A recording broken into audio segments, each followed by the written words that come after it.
नमस्कार बच्चों। उत्तराखंड सीरीज़ का आज हमारा है 61वां दिन। जैसा कि आप सभी जानते हैं, हमारे चैनल पर चल रही है उत्तराखंड जिला सीरीज़, जिस पर हम वर्तमान में बात कर रहे हैं पिथौरागढ़ ज़िले के बारे में। कल भाग 1 में हमने पिथौरागढ़ के बेसिक पॉइंट्स के बारे में जाना था। उसी कड़ी में आज मैं शुरू करूँगी पिथौरागढ़ ज़िले का भाग 2। सर्वप्रथम बात करूँगी मैं पिथौरागढ़ ज़िले से रिलेटेड दर्रों के बारे में, यानी कि फर्स्ट पॉइंट हमारा आज का रहेगा दर्रे, यानी कि इंग्लिश में कहा जाए तो पास, दर्रे या पास। तो सबसे पहले चमोली और पिथौरागढ़ ज़िले के बीच स्थित दर्रों की हम बात कर लेंगे। तो जो दर्रे चमोली और पिथौरागढ़ के बीच आते हैं वो हैं बाराहोती। ये उत्तराखंड के जब प्रमुख दर्रे पढ़ाए थे तब भी बताया था, लेकिन आपका एक बार रिवीजन हो जाएगा, इसलिए आपको दोबारा बता देती हूँ। यह है पिथौरागढ़, यह है चमोली। एक हमारा आ गया बाराहोती। यहाँ पर कहीं पर हमारा है लातूथुरा दर्रा हमारा। इसी कड़ी में हमारा नीचे आ गया यहाँ पर मार्चयोग दर्रा या पास, और यहाँ पर कहीं पर हमारा है टोपीथुरा दर्रा। तो ये क्या है, चमोली और पिथौरागढ़ के बीच के हमारे दर्रे पास हैं। दर्रे क्या होते हैं, ये कुछ नहीं, ये प्राकृतिक रास्ते होते हैं दो पहाड़ियों के बीच के। पुराने समय में इन्हीं रास्तों के ज़रिए क्या होता था, दो अलग अलग विभिन्न जगह जो बड़ी बड़ी पहाड़ियों से विभाजित है उनके बीच जो व्यापार हुआ करता था वो हुआ करता था। मतलब ये कुछ ऐसी पहाड़ी हैं, इसके बीच में अगर कोई दर्रा है तो उसको पास कह दिया या दर्रा कह दिया, जिससे क्या है लोग आना जाना भी यहाँ पे इजीली कर रहे हैं। और यहाँ पर से क्या है, गाड़ी वगैरह जा रही हैं, बैलगाड़ी जा रही हैं, जो भी व्यापार है पहले के समय में वो हुआ करता था। अब दूसरा हम देखेंगे, इसी के नीचे पिथौरागढ़ और बागेश्वर के बीच की बात करेंगे। तो पिथौरागढ़ और बागेश्वर के बीच जो दर्रा है वो है ट्रेल पास दर्रा। ट्रेल पास दर्रा किसके बीच है, पिथौरागढ़ और बागेश्वर के बीच। ये परीक्षाओं में पूछे जाते हैं, इसलिए इनको करना थोड़ा इम्पोर्टेंट है। अल्मोड़ा और पिथौरागढ़ के बीच में कोई पास नहीं है। चंपावत और पिथौरागढ़ के बीच में हमारा आता है लास्पा दर्रा। आता है हमारा लास्पा दर्रा किसके बीच में, चंपावत और पिथौरागढ़ के बीच में। अब बात करेंगे चाइना, तिब्बत, चीन और पिथौरागढ़ के बीच स्थित दर्रों के बारे में। तो यहाँ कहीं पर है हमारा ऊटी जयंती या ऊठा जयंती दर्रा हमारा।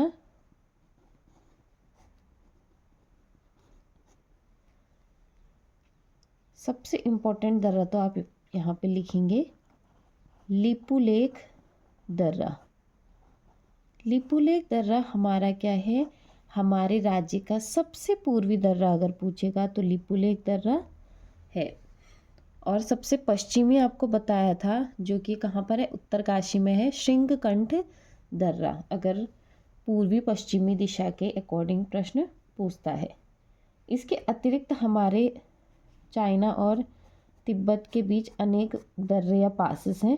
नाम अगर बताऊंगी तो दारमा नवीथुरा दर्रा, लंपिया दर्रा, लेवीथुरा दर्रा, मनस्या दर्रा,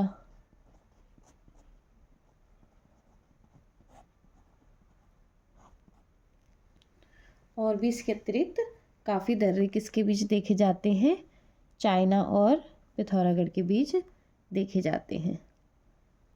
तो ये हो गया दर्रे। हाँ, एक और पॉइंट नोट करेंगे, इनकी ये तो क्या है, दो अलग अलग ज़िलों के बीच के दर्रे हैं। ये दो अलग अलग ज़िलों को कैसे जोड़ रहे हैं, इसके अतिरिक्त एक और पॉइंट है हमारा, एक आता है सिनला दर्रा।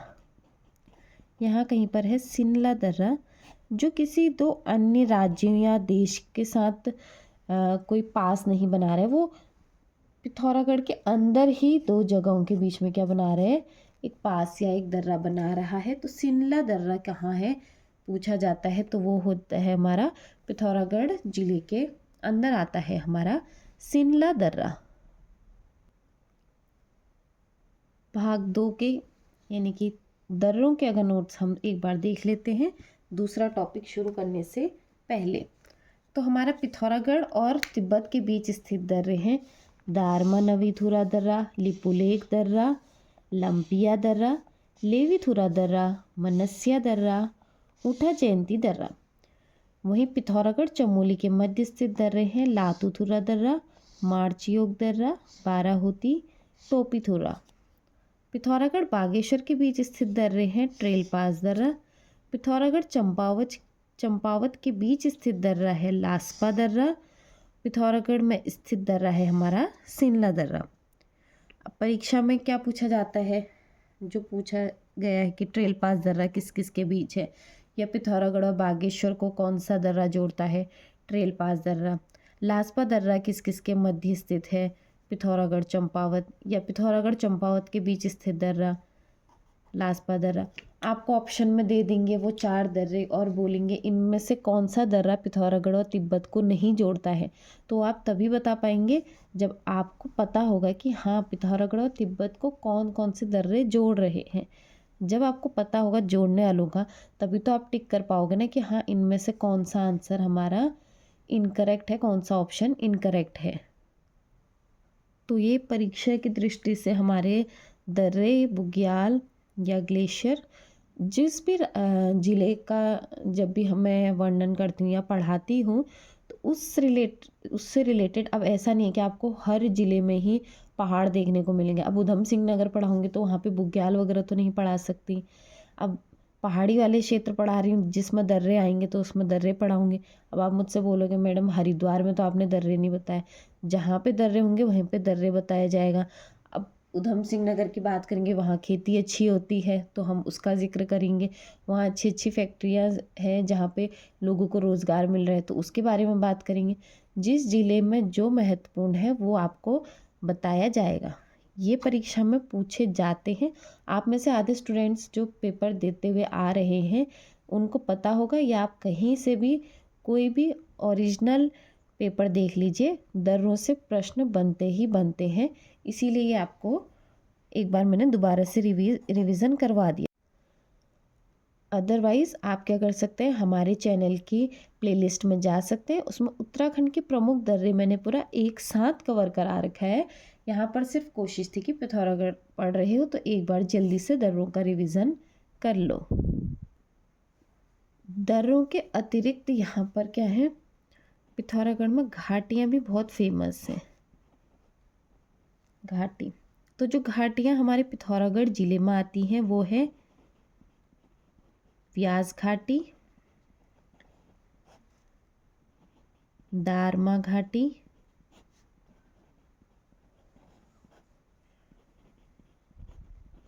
चौदस घाटी, या फिर मैं कहूँगी जोहार घाटी।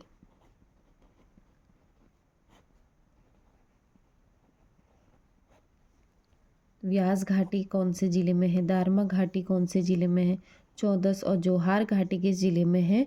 तो पिथौरागढ़ से रिलेट करते हुए आप इनको अभी के अभी क्या करेंगे, याद करने की कोशिश करेंगे। अब पहाड़ी इलाकों की बात कर रहे हैं तो बुग्याल आना तो मस्ट है। बुग्याल जो यहाँ पे देखे जाते हैं पिथौरागढ़ ज़िले में, वो इम्पोर्टेंट बता देती हूँ। एक तो है जोहार बुग्याल, फिर एक है दारमा बुग्याल। दारमा बुग्याल के बाद हमारा आता है छिपलाकोट बुग्याल,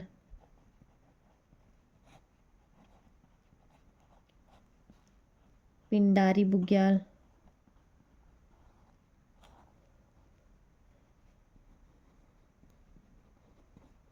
खलिया टॉप,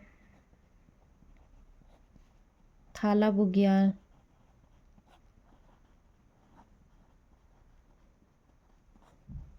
नामिक बुग्याल,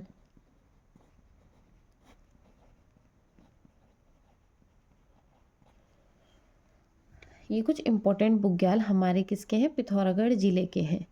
अब कुछ बच्चे के मन में ये प्रश्न आ रहा होगा कि हम बुग्याल, घाटी, ये छोटी छोटी चीज़ें क्यों पढ़ें।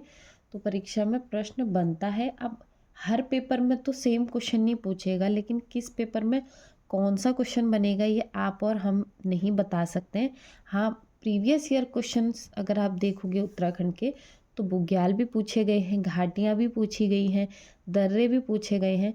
अगर वो पूछे गए हैं तो आगे भी पूछे जा सकते हैं किसी पेपर में।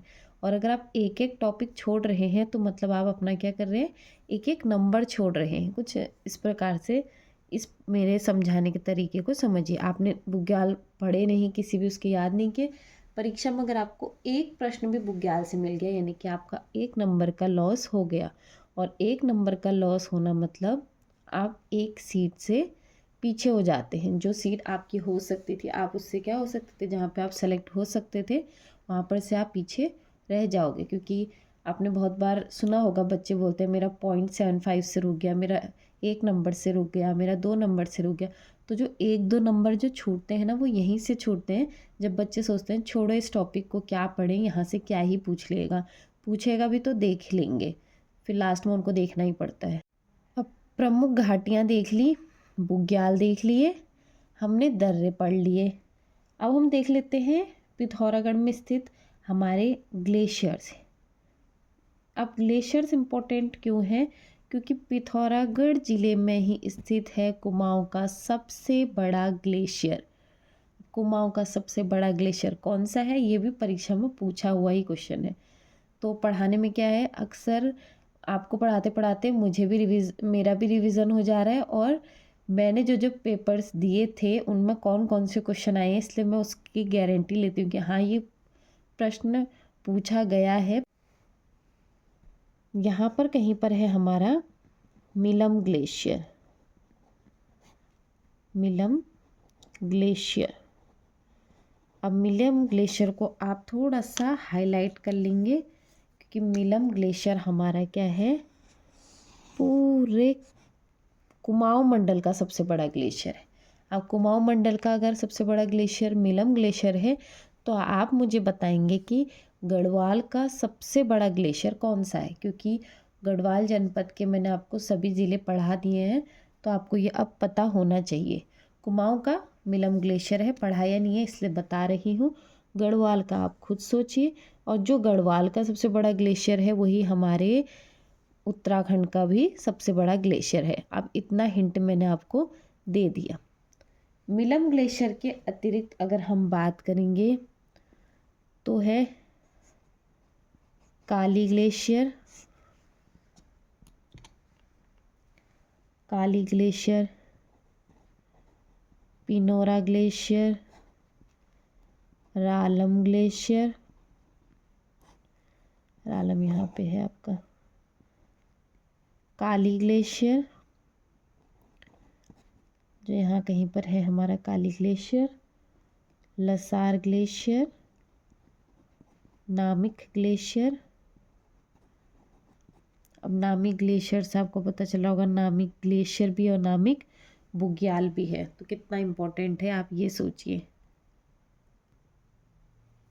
अब इन सब महत्वपूर्ण प्रश्नों के अतिरिक्त एक और पॉइंट आप याद रखेंगे कि हमारे पिथौरागढ़ में स्थित है एक wild life sanctuary. Wild life sanctuary video जिसने देखा है, यानी कि वन्य जीव विहार या राष्ट्रीय उद्यान वाला जो पार्ट अगर आप में से किसी ने देखा है, या मेरे चैनल से नहीं आपने कहीं और से भी पढ़ा है, क्योंकि पढ़ाने वाले बहुत हैं यूट्यूब पर भी, और सेल्फ स्टडी वाले भी बच्चे बहुत हैं, तो आपने कहीं से भी पढ़ा है तो आपको ये रिकॉल हो रहा होगा, आपका रिवीजन हो रहा होगा, आप जान पाओगे कि पिथौरागढ़ में हमारा एक वाइल्ड लाइफ सेंचुरी है, वन्य जीव विहार है। उसकी मैं बात करूँगी, वो परीक्षा में पूछे गए हैं प्रश्न। तो यहाँ पर कहीं पर हमारा आता है Askot wild life sanctuary. Askot wild life sanctuary, Askot वन्य जीव विहार, ये कहाँ पर पड़ता है हमारा? कहीं पर यहाँ पर है। और ये कोई छोटा मोटा नहीं है, इसकी जो एरिया है वो है आपकी 600 किलोमीटर। 600 किलोमीटर इसकी लंबाई है, या इसकी एरिया है, सॉरी, इसकी जो एरिया है अस्कोट वन्य जीव विहार की जो क्षेत्रफल है वो 600 किलोमीटर है। स्थापना की बात करी जाएगी तो 1986 में इसकी स्थापना हुई थी पिथौरागढ़ जिले में। यहाँ पर आपको मिलता है सर्वाधिक कस्तूरी मृग। सबसे ज़्यादा कस्तूरी मृग कहाँ मिलते हैं अगर पूछा जाएगा तो वो मिले जाते हैं अस्कोट वन्य जीव विहार में। क्या मिलते हैं यहाँ पे सबसे ज़्यादा? कस्तूरी मृग। काली नदी हमारी कुछ यहाँ पर से निकलती हुई बॉर्डर बहती है, जो नेपाल और उत्तराखंड के बीच प्राकृतिक सीमा भी बनाती है। यहाँ तक बहती है हमारी काली नदी। अब काली नदी के उद्गम स्थल की बात करूँगी तो काली नदी का जो उद्गम स्थल है वो लिपू लेक के पास स्थित काला पानी, इस जगह से इसका उद्गम स्थल है। इसको कहते हैं हम काला पानी। काला पानी से ही या इसको कहते हैं ब्यास घाटी। यहाँ से निकली हमारी काली नदी। काली नदी जब आगे बहती हुई चलती है तो सबसे पहले हमारी काली नदी पर मिलने वाली जो नदी है उसका नाम है कुठियांगटी, कुठियांगटी नदी। और ये कुठियांगटी नदी का उद्गम स्थल है, ये निकलती है जैक्सर श्रेणी से।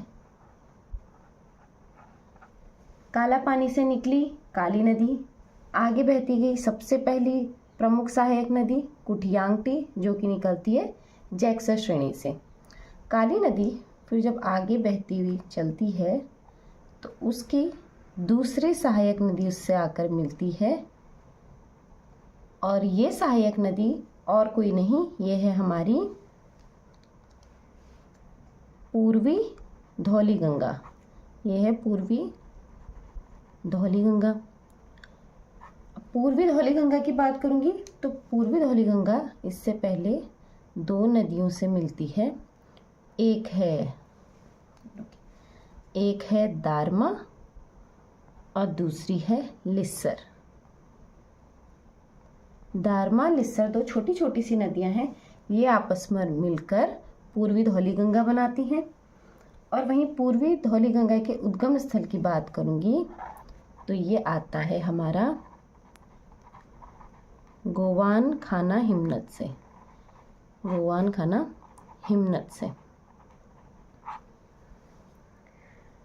पूर्वी धौली गंगा जिस स्थान पर काली नदी से मिलती है उस जगह का नाम है खेला तवा घाट। खेला या तवा घाट के आसपास ही पूर्वी धौली गंगा काली नदी से मिल रही है। काली नदी यहाँ से आगे बहती है तो इस पर मिलती है इसकी सबसे प्रमुख सहायक नदियों में से एक गौरी गंगा। ये हमारी कौन सी नदी है? गौरी गंगा। अब गौरी गंगा का जो उद्गम स्थल है उसकी बात करूँगी तो गौरी गंगा भी दो छोटी छोटी नदियों के मिलन से बनती है। एक है रालम और दूसरी है गौरी। और इनका उद्गम स्थल की बात करूँगी तो वो है मिलम ग्लेशियर। मिलम ग्लेशियर, जहाँ पर गौरी गंगा और काली नदी का संगम होता है उस जगह को बोला जाता है जोला जीवी।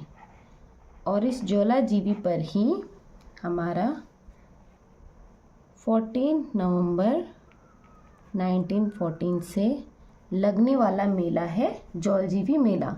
ये प्रश्न में परीक्षा में पूछा हुआ है कि जौलजीबी मेला किन दो नदियों के संगम पर बनता है। तो वो जिन दो नदियों के संगम पर लगता है जौलजीबी मेला वो है गौरी गंगा और काली नदी। अब पिथौरागढ़ से बहती हुई हमारी काली नदी आगे को प्रस्थान करती है। प्रस्थान करने पर पिथौरागढ़, चंपावत और बागेश्वर से ये आ रही है सरयू नदी। ये आई हमारी सरयू नदी। सरयू नदी पहले मिलती है रामगंगा नदी से। यह है पूर्वी रामगंगा। पूर्वी रामगंगा और सरयू नदी जहाँ पर मिलते हैं उस जगह को बोला जाता है, इसको मैं लिख देती हूँ नीचे, इस प्रसिद्ध स्थान को रामेश्वर तीर्थ बोला जाता है, क्योंकि जो हमारी सरयू नदी है वो हमारे पूरे राज्य की और कुमाऊं की सबसे ज़्यादा पवित्र नदी मानी जाती है। ये जिस जगह पर सरयू नदी और काली नदी मिलते हैं उसको बोलते हैं पंचेश्वर, या हम बोलेंगे काली कुमाऊं। काली कुमाऊं ये आया समझ में। अब सरयू नदी बहुत इम्पोर्टेंट है तो थोड़ा पीछे जाके देखेंगे हम। सरयू नदी बागेश्वर में मिलती है एक प्रमुख नदी से जिसका नाम है गोमती। और गोमती और सरयू नदी के संगम पर बसा है बागेश्वर। ये भी परीक्षा में पूछा हुआ प्रश्न है। जब गोमती सरयू मिली, आगे बहती हुई अल्मोड़ा से आती है एक नदी, पनार नदी। ये है पनार नदी। पनार नदी भी सरयू की एक प्रमुख सहायक नदी है जो अल्मोड़ा के पास से इस पर आकर मिल जाती है। ये तो हो गया सरयू के बैकग्राउंड की बात कर ली। पंचेश्वर हमारा पड़ता है पिथौरागढ़ चंपावत के बॉर्डर पर। अब यहाँ से काली नदी आ रही है चंपावत जिले में। चंपावत जिले में इस पर जो नदी आकर मिल रही है ये है लथिया नदी। लथिया, ये लथिया नदी है। और जहाँ पर ये काली नदी से मिल रही है उसका नाम है चूका। चूका से बहती हुई जब हमारी काली नदी आगे बढ़ती है तो ये पहुँचती है सर्वप्रथम टनकपुर बैराज। टनकपुर बैराज से थोड़ा आगे बहती हुई ये पहुँच रही है हमारी बनबसा बैराज। अब बनबसा बैराज से एक नहर निकलती है। बनबसा बैराज से निकली ये नहर, जिस नहर का नाम है शारदा नहर। और वहीं यहाँ पर से निकलती है जो नेपाल को जाती है उसको बोलते हैं महाकाली नहर। महाकाली नहर। बनबसा बैराज से एक नहर निकली शारदा नहर जो उत्तराखंड में आई और यहाँ से उत्तर प्रदेश में प्रवेश करती है। दूसरी नहर महाकाली नहर जो कि नेपाल की ओर प्रस्थान करती है। ये आया समझ में। टनकपुर बैराज से बहती हुई आगे आई बनबसा बैराज, शारदा नहर और महाकाली नहर।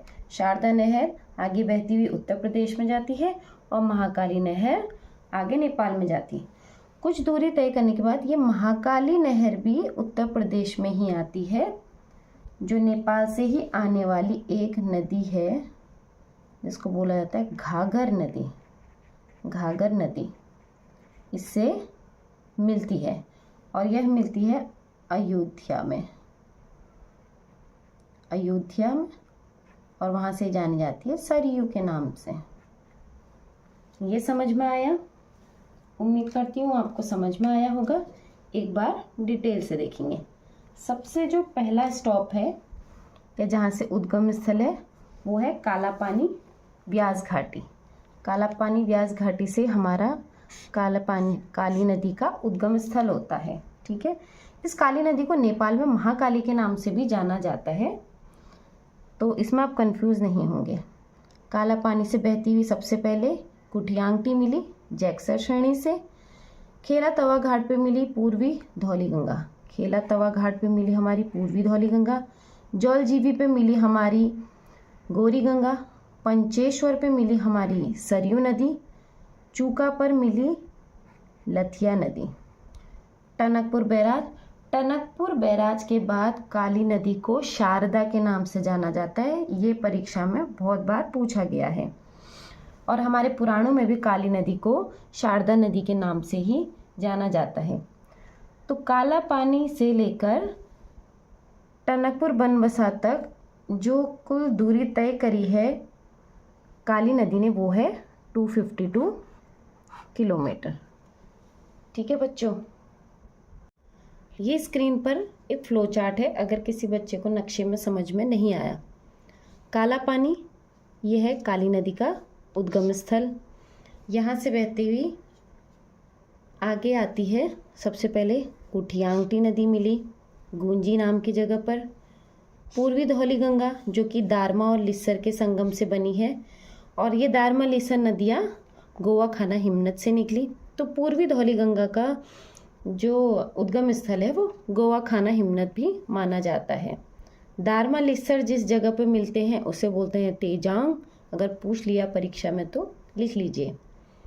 पूर्वी धौली गंगा काली नदी से जहाँ पर मिलती है वो है खेला तवा घाट।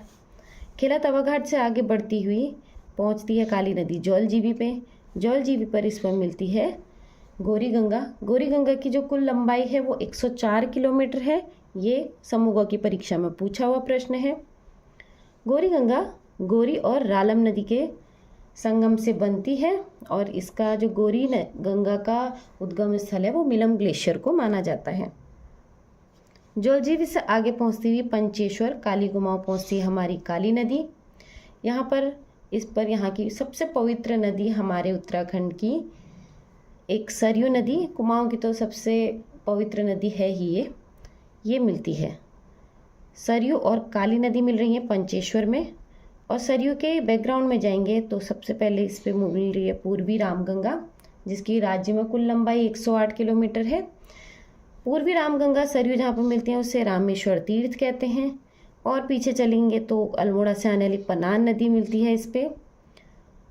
और अगर आगे जाने के पीछे जाएंगे तो हम देखेंगे गोमती सरयू, ये बागेश्वर में मिलती है।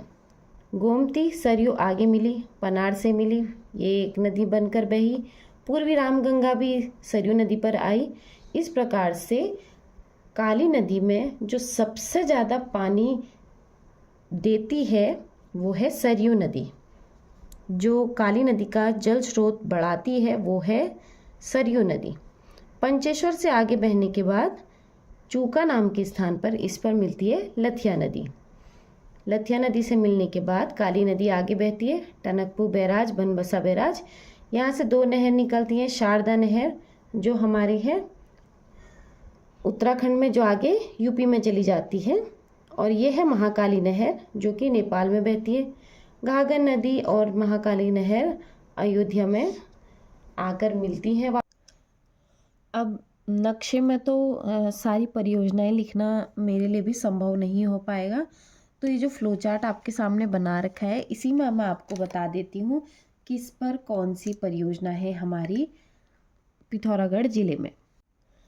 तो सर्वप्रथम रही काली कांदतू परियोजना, जो कि हमारी गूंजी से कुछ आगे कुछ दूरी पर है, काली नदी में स्थित है काली कांदतू परियोजना।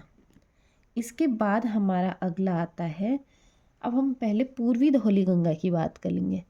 तो पूर्वी धौली गंगा में मैं यहाँ ऊपर लिख देती हूँ, वो परियोजनाएं तो ऑब्वियस सी बात है पूर्वी धौली गंगा पर ही हैं।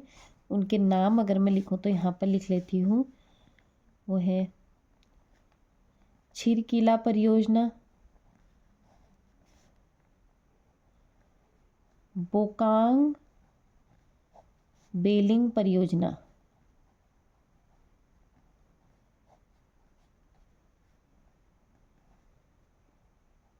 चुंगुर चाल परियोजना, और चौथी परियोजना का नाम तो आपको वैसे ही पता चल जाएगा, वो है धौली गंगा जल विद्युत परियोजना। तो हमारा पूर्वी धौली गंगा पर है ये धौली गंगा जल विद्युत परियोजना।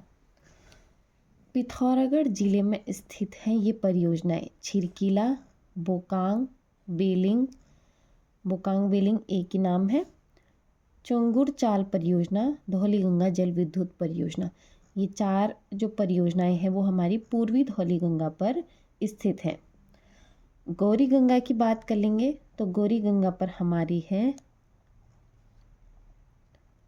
रशिया बगड़ परियोजना, रशिया बगड़ परियोजना।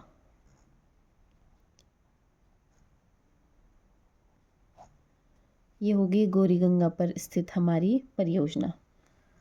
काली नदी पर ही बात कर लूँगी तो काली नदी पर जो परियोजनाएं हैं वो एक साथ ही लिख देती हूँ। एक तो काली कांदतु परियोजना है, एक है आपकी गरबा तवाघाट परियोजना, और एक तो आपकी गरबा तवाघाट परियोजना यहीं कहीं आसपास ही है। तो ये हमारी क्या है, पिथौरागढ़ जिले में स्थित कुछ प्रमुख परियोजनाएं हैं जो इन नदियों पर स्थित है। यहाँ पर आपको थोड़ा समझ में नहीं आ रहा होगा तो एक बार क्या करते हैं, आपके साथ थोड़ा नोट शेयर कर लेते हैं ताकि आपका जो डाउट है वो सारा क्या हो जाए, क्लियर हो जाए। उससे पहले क्विकली एक बार शॉर्ट रिवीजन। काला पानी से निकली काली नदी गूंजी नामक स्थान पर जैक्सर श्रेणी से निकली कुठिया आंगटी नदी से मिलती है। यहीं पर है काली कांदतु परियोजना। आगे बहती हुई काली नदी पहुंचती है खेला तवा घाट। खेला तवा घाट पर गोवा खाना हिमनद से निकली दारमा लिस्सर नदी, और ये मिलके बनाती हैं पूर्वी धौली गंगा। पूर्वी धौली गंगा अगर कहाँ पर मिलती है काली नदी से पूछा जाएगा तो खेला तवा घाट पर। आगे जाकर काली नदी पहुंचती है जौलजीबी। जौलजीबी पर गौरी गंगा और काली नदी का संगम होता है, और यह परीक्षा में पूछा जाता है और पूछा गया भी है कि गौरी गंगा और काली नदी का संगम कहाँ पर होता है। जौलजीबी में होता है, और यहीं पर प्रसिद्ध जौलजीबी मेला भी लगता है 14 नवंबर 2019 से 1914 से 14 नवंबर 1914 से लगता है जौलजीबी का मेला। आगे चलकर ये नेपाल से आने वाली सहायक नदियां हैं, ठीक है, इधर से सब नेपाल से आ रही है, और इधर से ये नदियां हैं आपकी पिथौरागढ़ और चंपावत से बहने वाली। तो ये है हमारी क्या, पिथौरागढ़ जिले में स्थित प्रमुख नदियां जिनके बारे में हमने भी डिस्कस किया। एक नज़र शॉर्ट्स पे भी, अपने नोट्स पे भी मान लेते हैं। सबसे पहले नदी और परियोजनाएं, ठीक है। पिथौरागढ़ में स्थित परियोजनाएं हैं, नदी आपको तो ऑटोमेटिकली पता चल जाएगी। पूर्वी धौली गंगा पर है हमारी छिरकिला परियोजना, इसी पर है हमारी बेकोंग बेलिंग परियोजना। तीसरे नंबर पर आती है चुंगुर चाल परियोजना, और चौथे नंबर पर है धौली गंगा जल विद्युत परियोजनाएं। ये 4 परियोजनाएं पूर्वी धौली गंगा पर स्थित है, और पूर्वी धौली गंगा कहाँ बहती है, आपकी पिथौरागढ़ में बहती है। तो अगर आपसे जिला पूछ ले कि छिरकिला परियोजना किस जिले में स्थित है, किस जिले पर है, तो पिथौरागढ़ लिखेंगे। नदी का नाम पूछा जाएगा तो पूर्वी धौली गंगा के ऊपर है। आप रिलेट करके पढ़ना सीखें, वो प्रश्न कैसे भी पूछ सकते हैं आपसे। दूसरा है गौरी गंगा। गौरी गंगा पर है रशिया बगड़ परियोजना। तीसरा आता है हमारा काली नदी। काली नदी पर है गरबा तवाघाट परियोजना और काली कांदतु परियोजना। तो परियोजनाएं क्या है, परीक्षा दृष्टि से इम्पोर्टेंट है। अब परीक्षाओं में परियोजनाएं पूछा जाने लगा है, इसलिए आपको परियोजनाएं पढ़ना ज़रूरी है। अगला है पिथौरागढ़ में स्थित हिमनद या glacier. Milam glacier, Pinora glacier, Ralam glacier, Kali glacier, Lasar glacier, Namik glacier. तो क्या है, मिलम ग्लेशियर इम्पोर्टेंट तो सारे ग्लेशियर हैं, लेकिन मिलम ग्लेशियर क्या आ जाता है हमारा, कुमाऊं मंडल का सबसे बड़ा ग्लेशियर, सबसे बड़ा ग्लेशियर पूछा जाएगा कौन सा है, तो वो है कुमाऊं मंडल का। ओके, कुमाऊं मंडल का सबसे बड़ा ग्लेशियर हमारा मिलम ग्लेशियर है। और किस जिले में आता है पूछा जाएगा तो पिथौरागढ़ में आता है। प्रमुख बुग्याल मैंने आपको पढ़ाया, जोहार बुग्याल, पिंडारी बुग्याल, खलिया टॉप, नामिक बुग्याल, दारमा बुग्याल, छिपला कोट, थाला बुग्याल, बरम बुग्याल। ये क्या है, पिथौरागढ़ जिले के प्रमुख क्या है, बुग्याल है। प्रमुख बुग्याल के बाद पढ़ा हमने प्रमुख घाटियाँ। पिथौरागढ़ में स्थित है व्यास घाटी, जोहार घाटी, दारमा घाटी और चौंदस घाटी। ये क्या प्रमुख घाटियाँ हैं कहाँ की, पिथौरागढ़ जिले की। इसके अतिरिक्त एक और इम्पोर्टेंट पॉइंट वो है वन्य जीव विहार। हमारे पिथौरागढ़ में आता है अस्कोट वन्य जीव विहार। यह पूछा जाता है परीक्षा, यह परीक्षा में बहुत बार पूछा जाता है कि कोई भी वन्य जीव विहार है या कोई भी राष्ट्रीय उद्यान है किस जिले में, या उसका क्षेत्रफल, उसकी स्थापना। तो ये मैंने अलग से भी पढ़ा रखा है और जिलेवार जिस जिले में जो पढ़ रहा है वो भी आपको एक बार रिवीजन करवा दे रही हूँ। तो अस्कोट वन्य जीव विहार आपका पिथौरागढ़ में आता है। स्थापना 1986 में हुई थी। क्षेत्रफल की बात करेंगे तो 600 वर्ग किलोमीटर क्षेत्रफल है अस्कोट वन्य जीव विहार का। और यहाँ पर पाए जाते हैं सर्वाधिक कस्तूरी मृग। सर्वाधिक कस्तूरी मृग कहाँ पाए जाते हैं पूछेगा तो आपको अस्कोट वन्य जीव विहार में पाए जाते हैं हमारे राज्य के सर्वाधिक कस्तूरी मृग। तो आज भाग 2 में हमने पिथौरागढ़ के बारे में जो अन्य महत्वपूर्ण तथ्य थे वो सारे जाने। इसी के साथ पिथौरागढ़ जिला सीरीज़ हमारा आज यहीं पर समाप्त होता है। भाग 1 और भाग 2 में मेरा प्रयास रहा कि मैं पिथौरागढ़ से रिलेटेड आपको सभी महत्वपूर्ण बिंदु बता सकूं जो परीक्षा दृष्टि से क्या हो जाते हैं, थोड़े महत्वपूर्ण हो जाते हैं। कल और परसों के भाग में हमारे आएंगे उत्तराखंड के पिथौरागढ़ जिले जो हमने आज समाप्त किया, इससे रिलेटेड टॉप 50 MCQs जो प्रीवियस ईयर आज क्वेश्चन हैं, जो इम्पोर्टेंट क्वेश्चन है वही MCQs में मैं आपके लिए लेकर आती हूँ। कुछ अगर मुझसे इम्पोर्टेंट जो पढ़ाना छूट गया हो, अगर वो मुझे बाद में मिलता है तो वो MCQs में मैं आपको क्या करती हूँ, कवर करा ही देती हूँ। इसके अतिरिक्त भी आपको अगर कोई और जानकारी जाननी हो या किसी भी ज़िले से रिलेटेड कोई पॉइंट आपको समझ में नहीं आता, हो सकता है मैंने वो ना पढ़ाया हो, तो आप प्लीज़ कमेंट ड्रॉप कर दीजिए कि मैडम ये पढ़ा दीजिए। इससे रिलेटेड आपकी नज़रों में अगर आपको कुछ इम्पोर्टेंट और लगता है और आपको समझ में नहीं आ रहा है तो आप प्लीज़ कमेंट ड्रॉप कर सकते हैं, मैं उस पर वीडियो लेकर ज़रूर आऊँगी। इसी के साथ आज का वीडियो यहीं पर समाप्त होता है।